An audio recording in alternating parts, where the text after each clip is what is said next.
Tonight, prospects of peace. Vice President J.D. Vance and Secretary of State Marco Rubio meet with Ukrainian President Volodymyr Zelensky. Could the war between Ukraine and Russia soon be over? Plus, the Trump administration takes on a big government and big spending. But you can't have an autonomous federal bureaucracy. You have to have one that is responsive to the people. That's the whole point of a democracy. Efficiency czar Elon Musk in the Oval Office this week, his ideas and the criticism to cut billions of dollars in federal spending. And we're going back to plastic straws. These things don't work. I've had them many times, and on occasion they break, they explode. Vibe shift. President Trump continues his executive orders, signaling a new day in Washington and America. Our panel is with us to discuss tonight on Faith Nation Friday.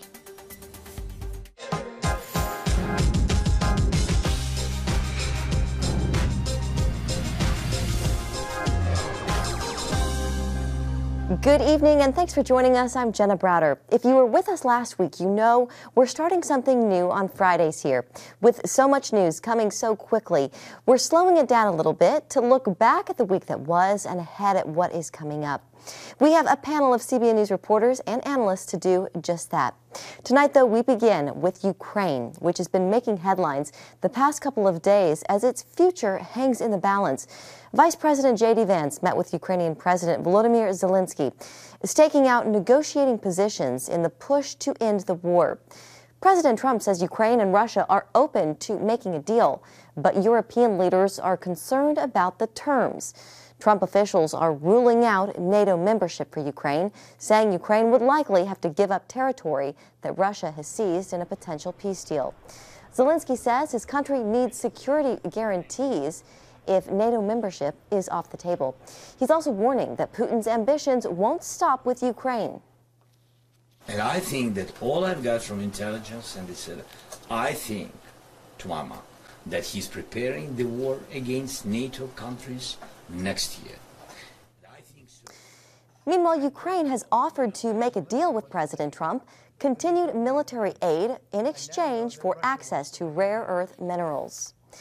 And with that, let's bring in our panel. We have CBN News Chief Political Analyst David Brody, Senior White House Correspondent Kelly Wright, and Dan Andros, Managing Editor of FaithWire. Gentlemen, welcome. Good to have you with us this Friday.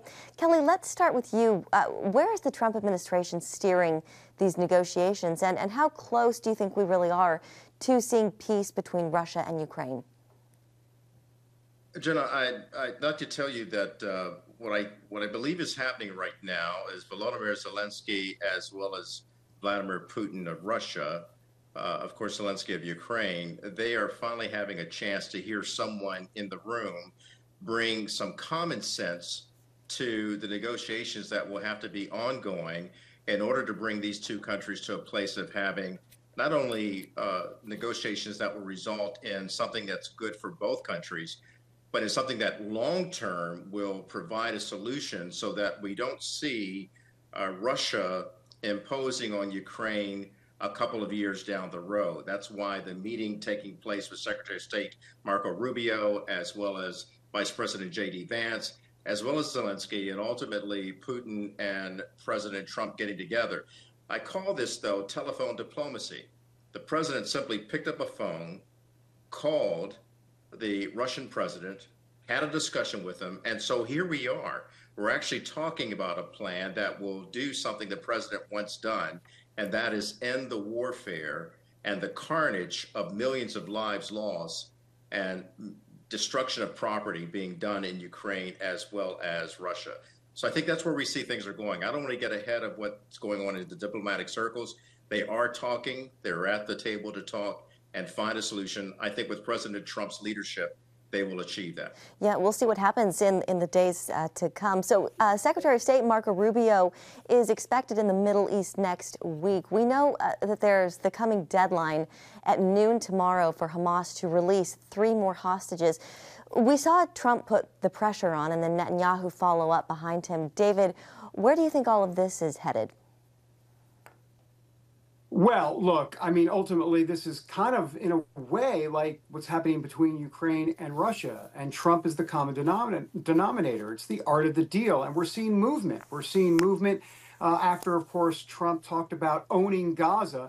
And once again, not to unpack it entirely here, but what does owning Gaza mean? Well, look, I think it could be some sort of financial incentive for the United States to own Gaza, but definitely not boots on the ground. But look, where this leads, it's really all up to Saudi Arabia, Egypt, Jordan, the Arab states and nations surrounding the Gaza Strip. And I think what Trump is doing here, and has done for now a while, is when he puts something like that out in the atmosphere, something very outside the box, and that's an understatement, what you're doing is you're bringing others to the table. And I think that's exactly what we're seeing here. Already we're getting word that at the Saudi Arabia summit coming up next week, that there'll be obviously Egypt and Jordan there, and you put them all together and they're going to say, well, you know what?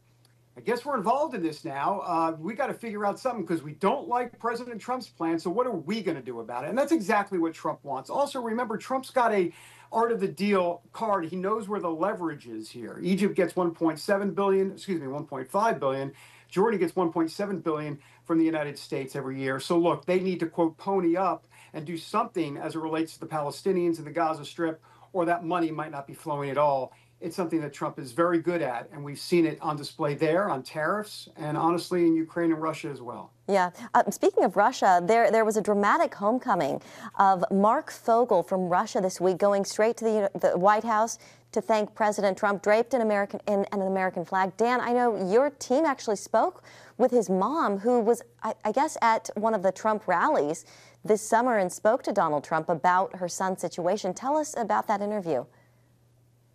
Yeah, really a remarkable sequence of events. And yeah, Billy Hallowell talked to her, and she talked about her faith, and during that time that they had to lean on of several years of her son being held in a Russian penal colony.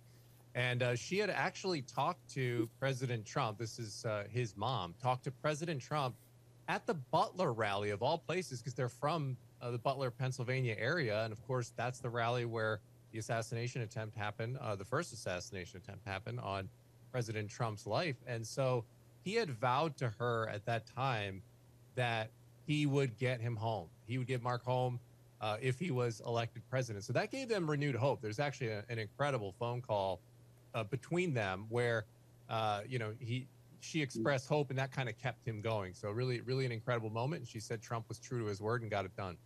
All right. Incredible interview. I'm so glad you were able to speak with her, Dan. All right, well, stay with us. There is still, of course, so much to discuss. Up next, Elon Musk's 15 minutes of Oval Office fame, his ideas, and the criticism. Our panel sticks with us. But you can't have an autonomous federal bureaucracy. You have to have one that is responsive to the people. That's the whole point of a democracy. And if we don't do something about this deficit, the country's going bankrupt. So what I really want to say is, it's not optional for us to reduce the federal expenses. It's essential. It's essential for America to remain sole. Elon Musk, along with his 4-year-old son X, behind the Resolute desk with President Trump in the Oval Office this week. It was must-see TV, watching the billionaire take questions from reporters in the room while the president sat there by him, jumping in at times to defend him. David, what did you make of it all?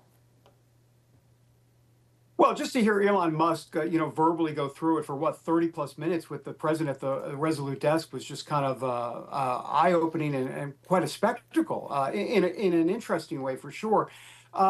Look, there's so much to unpack here. First of all, let's just get down to the bottom line. Is it constitutional or not in terms of what Elon Musk is doing? Liberals will argue it one way, conservatives see it a different way, and it'll be sorted out in the courts. But I think what's important to understand here is that Elon Musk is not going in unilaterally and saying, I don't like this program, I don't like that program. That's not what's happening. What he's doing specifically is saying, look, there's waste, fraud, and abuse here, here, and here. And then they go to the head of the agency or the head of the cabinet member that's in control of the department. And that person, for example, Scott Bessent over there at Treasury, will sign off on all of this. It's not that Elon Musk is just going in and saying, you know what, I'm not in a good mood today. I think I want to cut that. It's not how it's working.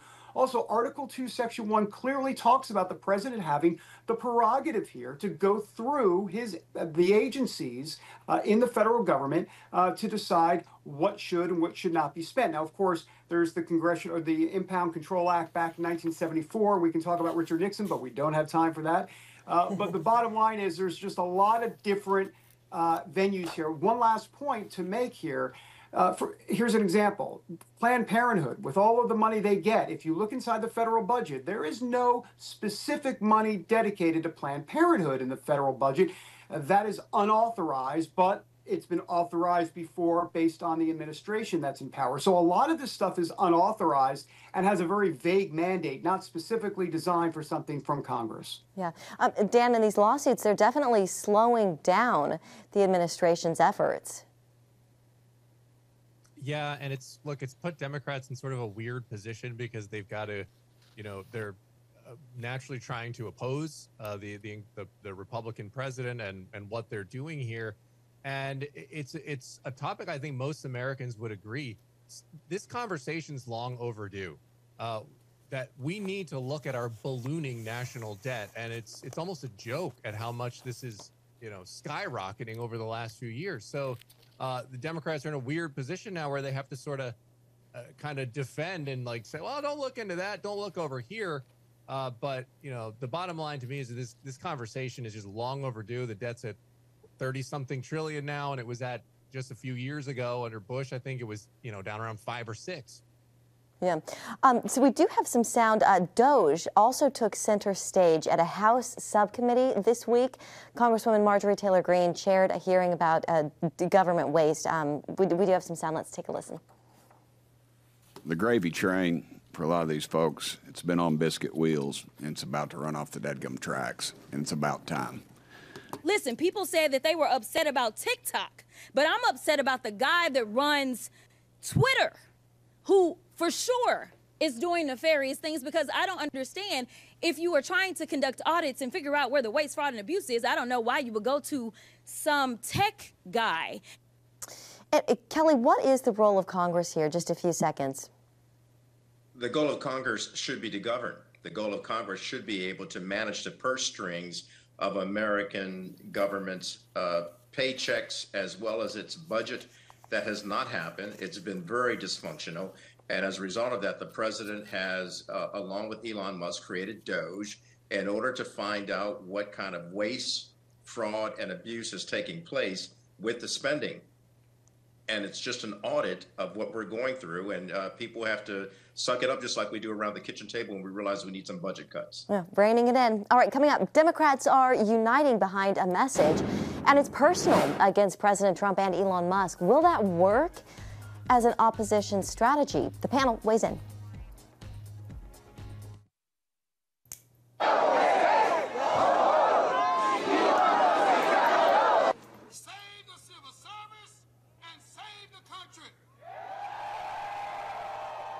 This was one of multiple rallies this week, this one in the Washington, D.C. area, put together by labor organizers who represent federal workers.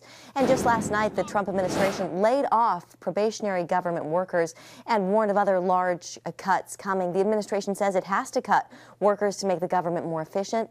Democrats are making the argument these workers aren't just unnamed bureaucrats, they're everyday men and women. We have a little bit more sound, and then we'll discuss. The attack on you, the attack on the civil service is unacceptable, unconscionable, un-American, and we are going to stand with you until each and every one of those unlawful executive orders are fully and completely reversed. David, to you, does this message connect with people who are outside of the Washington, D.C. area or outside of the federal government? Is there much of an appetite? Is there a lot of empathy, I guess, is the question for these federal bureaucrats?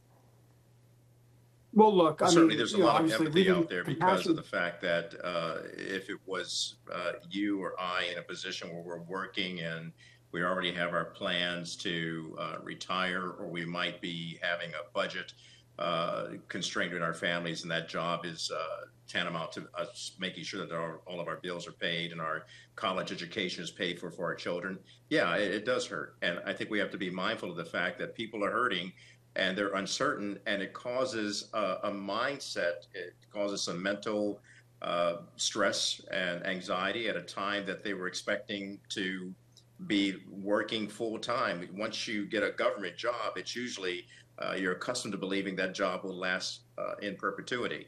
And many of these people, by the way, voted for President Trump, so there's some heartbreak on that side as well. David, did you want to weigh in? Well, just a quick point to say, look, the bottom line here is that the Democrats, have been out of tune on their message is the problem. I mean, it's an untenable position for them. I mean, in essence, they're saying, come on, keep on the waste, fraud, and abuse gravy train. Keep that going. We're for inefficiency. I mean, it's just not going to work. That's not where the American people are. That's not where the mandate is. And the other part of this, too, is that they've made it personal against Donald Trump and Elon Musk. And we know that hasn't worked either. That's not where the public is from a election standpoint and other things as well. So you put it all together, and the Democrats have not just a messaging problem, they have a message problem. They've lost the blue-collar voters across this country culturally a long time ago, and now from a populist standpoint with Donald Trump economically, and they're trying to figure it out because they don't have their reliable base that they used to have. Okay, guys, we're going to put a pin in it there. Coming up, is the U.S. experiencing a cultural vibe shift? And Trump takes on what may be the most bipartisan issue of our time.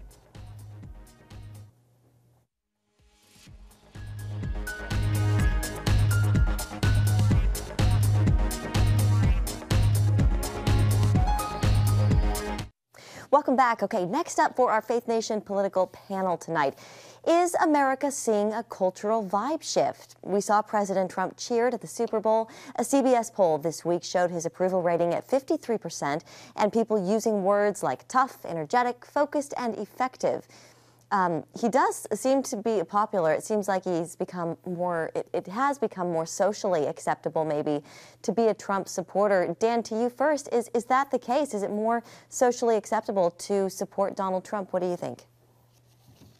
Yeah, and I don't think it's necessarily about Trump. I think people are sick and tired, Americans in general, are sick and tired of being told how bad America is. They're sick and tired of being told their country is trash, it's garbage, and we made all these mistakes. We know we're not perfect, but we're still the best country in the world. That's why people flock here. And I think people are sick of that. And, you know, look at the website, the White House site right now, America's back. So but you saw the people doing the Trump dance, the pro athletes were doing in the end zone celebration. So I think he's just sort of embodying that, as you would call it, that vibe shift. They're just saying, you know what? Let's stop bashing America here and let's actually celebrate this great country that we have. So I think they're part and parcel, the same thing. I did see Candace Cameron Bure, the actress, she was saying, I saw somewhere online, that people like her feel like they can speak more freely again, and she was talking about what a great thing that is. Let's talk about the Gulf of America. Trump renamed the Gulf of Mexico as he flew over it on the way to the Super Bowl. It was officially changed in the geographic names, information system, Apple, Google Maps, all of it changed. David, why the focus on this? Well, it's part of the revolution of common sense. I mean, you know, you can make the critical argument about Trump's doing it to be bombastic or kind of an in-your-face or it's on brand, and maybe all of that is true to a degree. But I think it just goes to this revolution of common sense. You know, talk about the plastic straws, you know, we bring them back, right? I mean, because let's be honest, you're at McDonald's, not that it's going to affect things at McDonald's for the time being, it's really more about federal properties. But, you know, you're at McDonald's and you have a paper straw and you're like, really? No, I don't like this. It's the revolution of common sense. The penny, get rid of the penny. Everybody's like, ha ha, hilarious. Well, you know what? It takes about, what, 2.5, 3 cents almost to mint a penny for a penny. Common sense. No men and women's sports. Common sense. I can go down the list. And that revolution of common sense, I keep getting back to it. It's a line President Trump used in his inaugural address. I think that is the tie that binds. I think that's where you see the ideological shift. within the parties and especially within Democrat and Republican circles. Yeah, and Kelly, the CBS poll that we quoted, 53% approval rating, the highest ever for Donald Trump. It seems like he's winning over the American people with these common sense policies that he calls. So, Jenna, let me get to something real quick about this then. I think what we're seeing happen in America is a sea change. It's not just common sense, it's a common hope for everybody in America. There is the heartbreak with the federal workers facing an uncertain future, but we all first face an uncertain future, and it's time we get behind a common sense approach to government, a common sense to creating hope for America and hope for Americans. We saw some of that indicated by the meeting between India's Prime Minister Modi as well as President Trump. Modi went on to say, you have this saying in America, make America great again. We love that. And we want to make India great again. And we want to call it MEGA. And it went on to say that MAGA and MEGA would equal MEGA. MEGA partnerships, not only with one of our strongest allies, but even with our adversaries. So I think we're at a turning point in American society. And of course, it goes back to what the president said during the National Prayer Breakfast, that we need religion in America. We need to have Americans placing their faith in God and their hope in a stronger, better America. And that takes some work beyond just politics, but it requires you and I and all of us reaching across the aisle to embrace this and to try to stand together, even on the difficult issues. Yeah. Dan, a final thought in the time we have left, about a minute. Oh yeah, I mean I agree with what they're saying there. Listen, I'm embracing some of this as well. I actually bought a Greetings from the Gulf of America T-shirt. It kind of feels like if I were to get in office and you just say I'm going to do all the things that make sense here. So we'll see how this continues to play out, but it's certainly Trump just sort of taking the reins and doing things that I think are popular with a ton of people. Yeah. All right, gentlemen, as always, it's great to see you. We appreciate you coming on this Friday. And, of course, happy Valentine's Day. Happy Valentine's Day. Have a great weekend. And that is going to do it for Faith Nation. We hope that you have a great weekend and a great Valentine's Day, and we'll see you right back here again Monday. Take care.